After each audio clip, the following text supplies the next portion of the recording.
Senhor nosso Deus, eis aqui teu filho, Senhor teu servo. Pai, nós como igreja o abençoamos. Amém. Que a paz seja contigo, amém. Você está com o teu lencinho preparado para essa imersão? Você está preparado para viver uma grande e poderosa história de amor? O filme Titanic, ele produziu uma grande história de amor.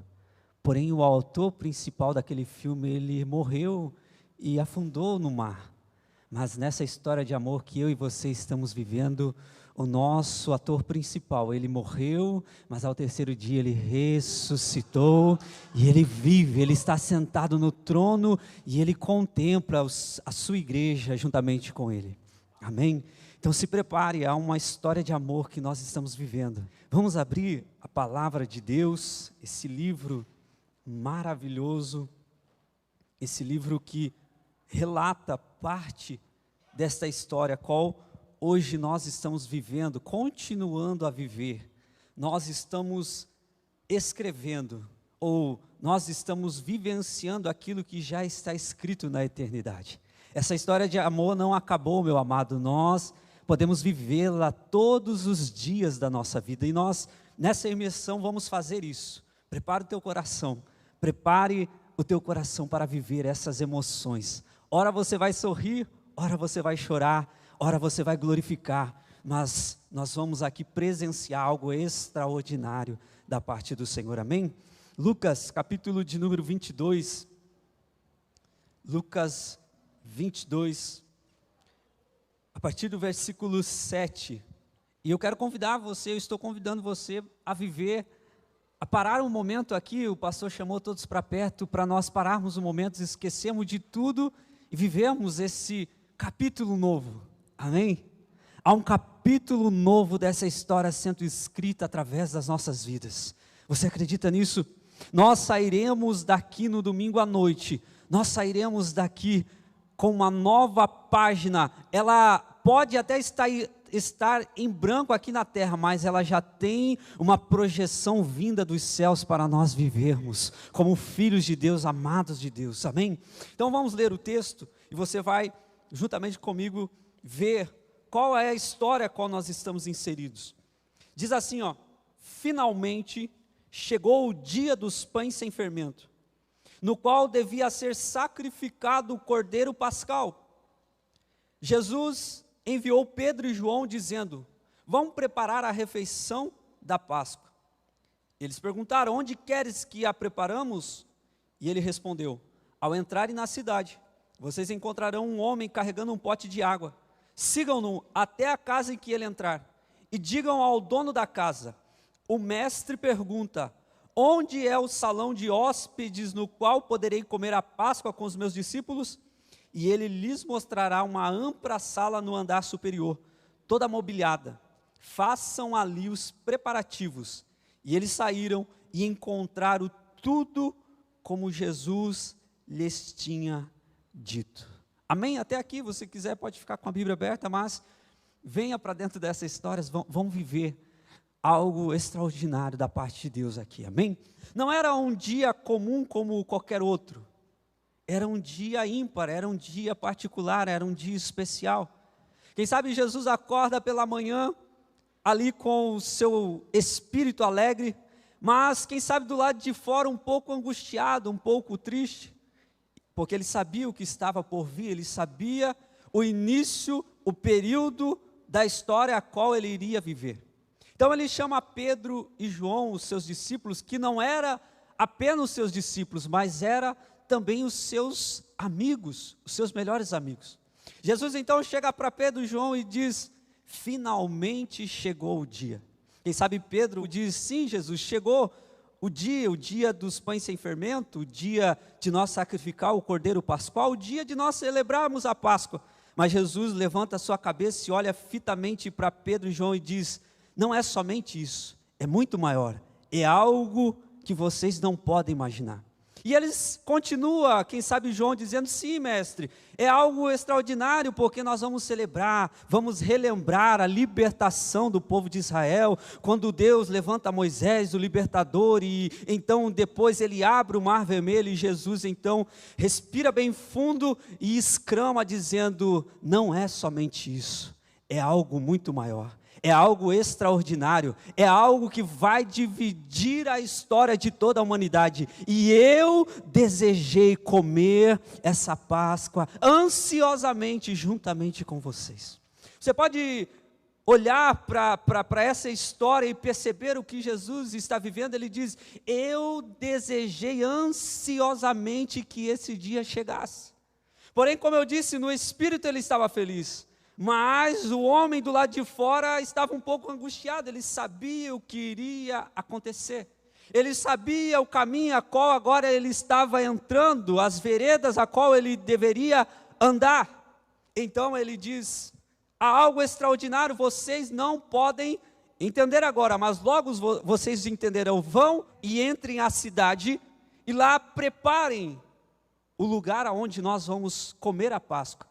Aqueles dois discípulos meio que se entenderam, um pouco perplexo, porque eles sentiram o que Jesus estava sentindo e disseram: mas mestre, aonde nós vamos preparar? Quem sabe eles disseram assim: mas nós não temos um lugar especial, nós não temos muito dinheiro para fazer algo tão grande. E Jesus então, pacientemente, com toda a paz do coração, diz: não se preocupe, porque já está tudo preparado. Entrem na cidade e vocês vão encontrar um homem carregando um pote de água, sigam-no, e a casa a qual ele entrar, vocês vão até lá e digam ao dono daquela casa: o mestre pergunta onde está o lugar onde ele ceará a Páscoa com seus discípulos. Como Jesus havia dito, a Bíblia diz que lhe sucedeu, porque aquilo que o Pai já preparou na eternidade, não tem como não se cumprir, vai se cumprir na terra, aquilo que Deus declarou nos céus. Pedro e João então disseram àquele homem: o mestre disse aonde está o lugar aonde vamos preparar a ceia. Ele, quem sabe, era um homem, dá para nós entendermos que ele era um homem rico, um homem de posse, abre a porta, como era difícil naquela época, e diz: aqui está o lugar preparado para vocês cearem com o mestre de vocês. E chega a hora, o momento, aonde Jesus, juntamente com seus discípulos, agora estão ali, para entrar em um contexto de uma história que estava sendo escrita há muito tempo, mas que agora vai ter a sua consumação, que agora vai ter uma virada de chave, que agora vai virar uma época, uma era, de onde nós conhecemos como Antigo e Novo Testamento. E a Bíblia diz que então Jesus, juntamente com os seus discípulos, reclinam à mesa. Sabe o que é interessante? Porque quando nós contamos essa história, você já pensa: Jesus com seus discípulos sentaram à mesa. Mas não, eles não sentaram à mesa, eles nem ficaram de pé. A Bíblia diz que eles reclinaram a mesa, e era essa a maneira deles fazer isso. Sabe, o Senhor, Ele traz algo como exemplo, a qual nós precisamos viver. Nós não estamos vivendo aqui mais uma Páscoa. A Páscoa não é um dia comum, quem sabe poderia ser lá no passado, mas hoje não. Hoje nós sabemos, hoje nós cremos, hoje nós temos a certeza, a confiança, a convicção de que a Páscoa é um marco que transformou as nossas vidas.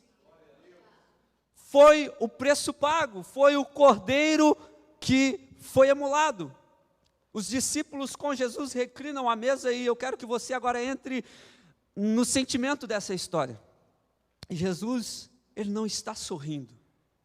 Jesus ali, Ele já está meio que perplexo, porém Ele olha para o rosto e para o olho de cada um dos seus discípulos, de cada um dos seus amigos, e Ele diz: eu desejei ansiosamente comer essa Páscoa com vocês, antes que venha o meu sofrimento.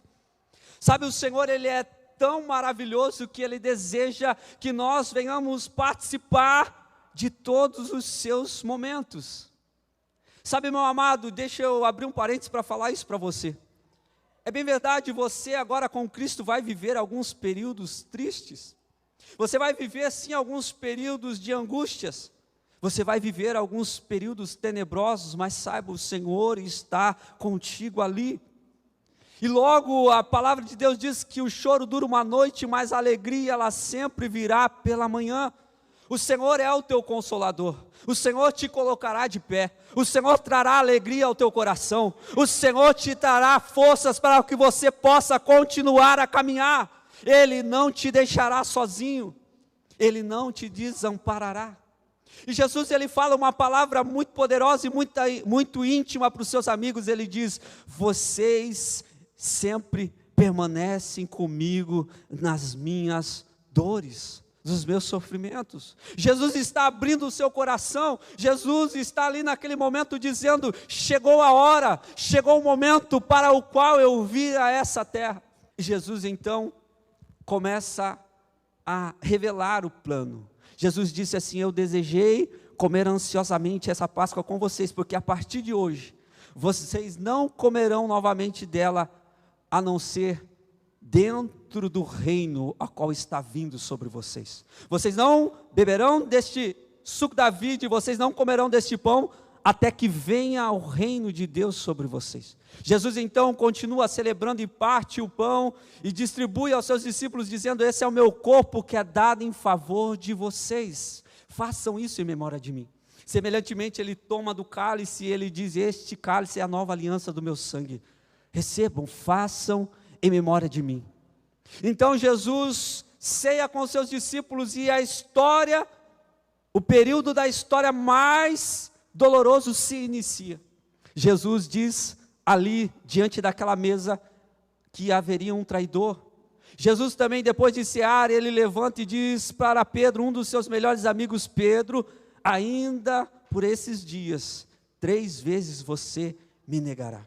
Jesus então continua o caminho, agora ele vai para o Monte das Oliveiras, e quando ele chega no Monte das Oliveiras, ele ali em oração, ele ali em intercessão, e o seu suor sai em gotas de sangue, tamanha agonia que ele está vivendo. Jesus é levado cativo e é julgado, ele é açoitado até ser levado como um cordeiro mudo diante dos seus tosqueadores, e ali ele foi morto, e ali ele enfrentou a cruz. Sabe o que me chama a atenção? Que quando Jesus está à mesa, ajoelhado juntamente com os seus discípulos, eu queria que você fechasse os teus olhos e visse isso. Jesus, quando está àquela mesa, reclinado diante dos seus discípulos, Jesus tinha consciência, Jesus sabia que ali não estava sendo servido um pão, ali não estava sendo servido nem mesmo a carne de um animal. Jesus sabia que o que estava sendo repartido ali era o seu próprio corpo, era o seu próprio sangue, era a sua própria vida, porque Ele foi o Cordeiro de Deus que tirou o pecado do mundo, Ele foi o sacrifício pascual que foi oferecido em nosso favor. Jesus está se vendo naquela mesa, Jesus está se vendo ser repartido aos seus irmãos. E essa é a história que trouxe o marco, essa é a história que precisa ser continuada, essa é a história que precisa ser propagada. Essa não é, como eu disse, não é uma agenda cultural, essa não é uma agenda histórica, essa é uma história viva, real e que deve ser vivida todos os dias, todos os anos na nossa vida e na nossa família. Nós não podemos estar aqui mais uma vez como se fosse mais um mês, dizendo: não, vamos cumprir o ritual, vamos tomar do corpo, vamos tomar do sangue. Não é só isso. O Senhor está presente quando Ele vê os seus filhos em comunhão. O Senhor está aqui, os anjos. Se eu e você pudéssemos ter os nossos olhos abertos agora para o mundo espiritual, nós veríamos que nós não estamos sozinhos neste lugar. Aqui existem milhares de anjos, aqui existem milhares de seres, aqui existe o próprio Senhor assentado no seu trono, para que eu e você possamos glorificá-lo e também possamos receber sobre as nossas vidas a sua graça, o seu poder, a sua unção. Você pode dar uma salva de palmas ao Senhor nessa noite. Nós não podemos deixar essa história se tornar um rito, nós não podemos deixar essa história se tornar superficial. Jesus, ele não tinha problema algum com aquilo que estava sendo oferecido naquela mesa. O pão estava ali, o pão sem fermento estava ali, o vinho estava ali, quem sabe tinha ervas amargas e mais alguma coisa. Na época não tinha chocolate, senão talvez Jesus falasse, não, pode pôr aí, não tem problema algum. Mas Jesus, como homem, ele tinha ciência daquilo que estava acontecendo. Jesus sabia que aquele era o plano eterno de Deus, que aquela era uma agenda marcada desde a fundação do mundo. Jesus é o Cordeiro Pascual que foi morto desde a fundação do mundo. E ele não ficou retido pelas trevas, ele não ficou retido pela morte. A Bíblia diz em Apocalipse capítulo 5, que o próprio apóstolo João, que estava naquela mesa com Jesus, agora lá anos depois, em sua revelação, a revelação do Apocalipse, ele estava tendo uma visão dos céus, ele estava tendo uma visão da nova Jerusalém, e quando ele levanta os olhos, ele vê que não havia ninguém digno para abrir o livro e para desatar os selos. E João então começa a chorar diante daquela situação, dizendo, ninguém é digno, quem é digno, quem é digno? E ele então se prostra, e eu penso que é a mesma cena que ele viveu lá, naquele período que ele estava com Jesus, e agora ele está vivendo prostrado diante do trono de Deus e dizendo, quem é digno, quem é digno? E de repente um ancião vem até ele e diz, João, não chore mais, porque o leão da tribo de Judá, a raiz de Davi, ele venceu para abrir os livros e desatar os seus selos. Agora veja a imagem, João está ali chorando. João está ali chorando porque não havia ninguém digno. Quando o ancião diz essas palavras a ele, ele levanta os seus olhos.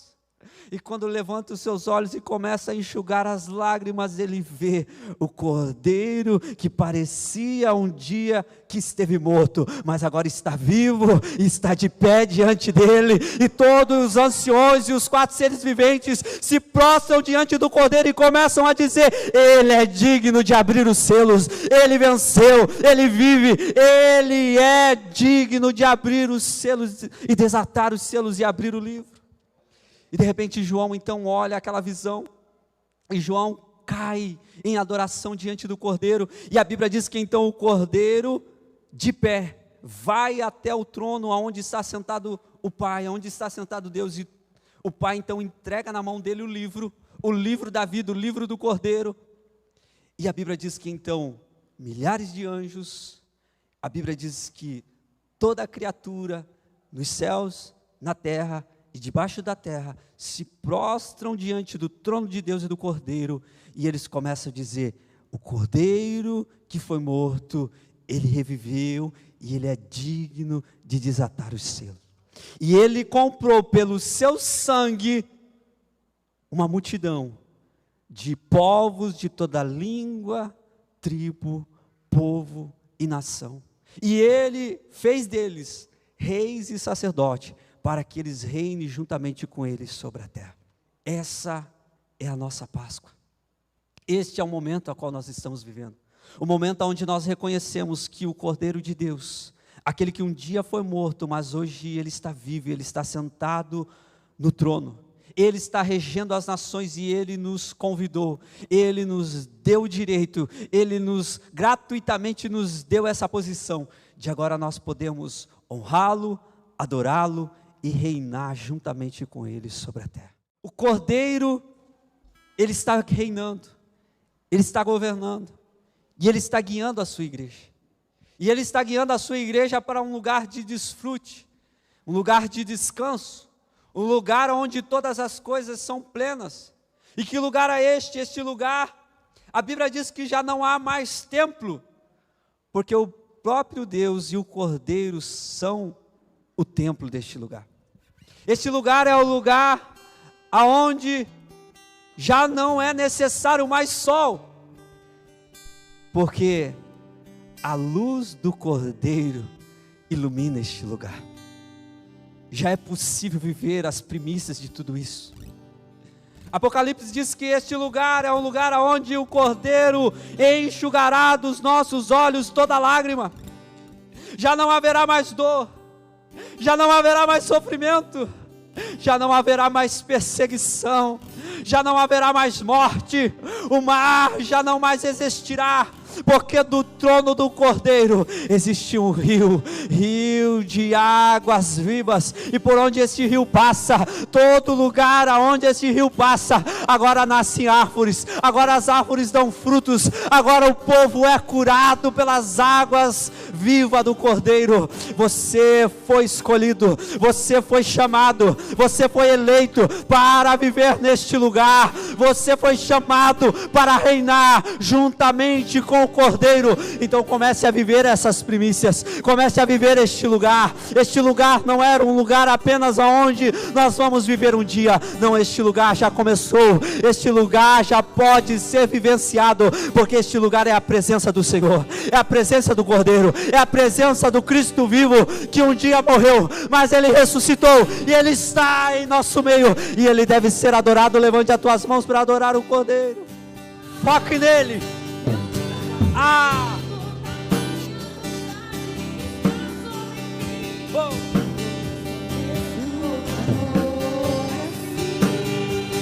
Que amor, que amor, que amor é esse?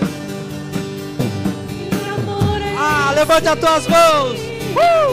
Graça incalculável, não tem interesse, não quer nada em troca. Sua vontade é boa, perfeita e agradável para mim.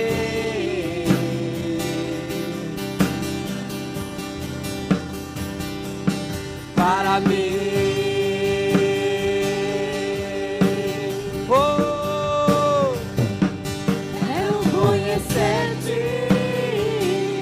ouvir teus segredos, não importa o preço, eu me lanço inteiro, seguindo os teus braços, existe um espaço para mim.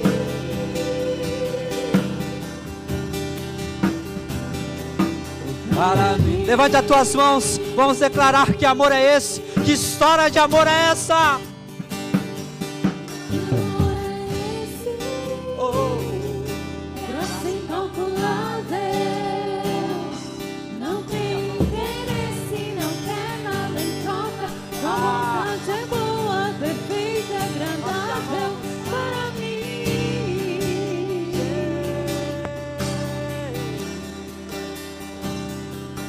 Para mim.